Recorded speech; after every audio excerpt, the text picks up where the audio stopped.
Guys, I slipped once and the market hits. This is what I'm talking about.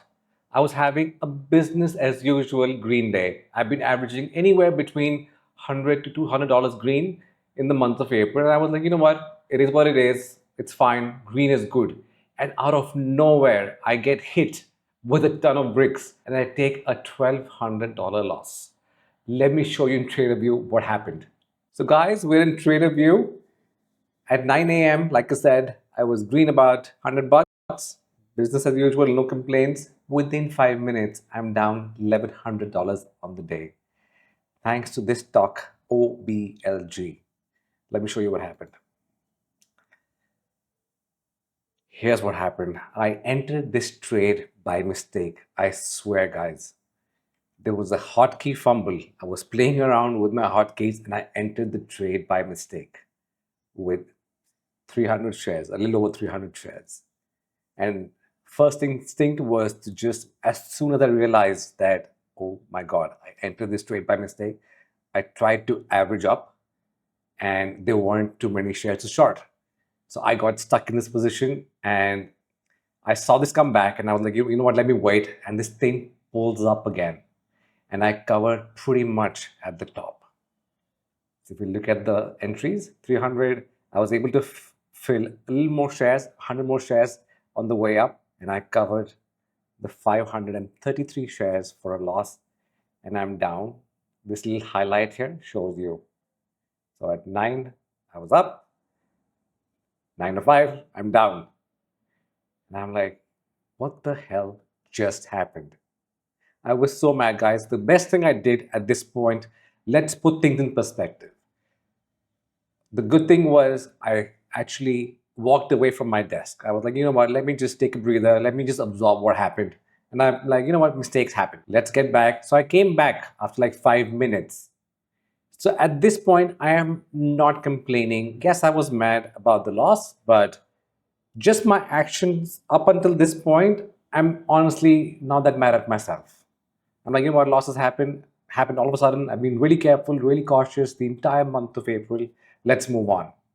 So I sit down. And I also noticed this pretty much came back to my entry level. So I was a bit triggered. I covered this position at 9:04 a.m. And then, let me just zoom in. At 9:16 a.m., I saw an opportunity. I'm like, you know what? This thing might just rip again over $5. So I load the boat. Here are my entries. So I go long 2000 shares, I add 2000 shares, I add again and I get a partial fill. So I'm in with about 4,400 shares, guys. And this is at 9:16. This thing is moving up gradually. So I am scaling out 500 at a time. Like bullets. I'm scaling out. It's so quick. This is a 1 minute chart. It's so quick and I'm out of the position and I've reduced my loss on this particular stock from $1,200 to about $60. Sounds fine, but here's the problem. Why I'm not happy with this trade is because A, I never go long.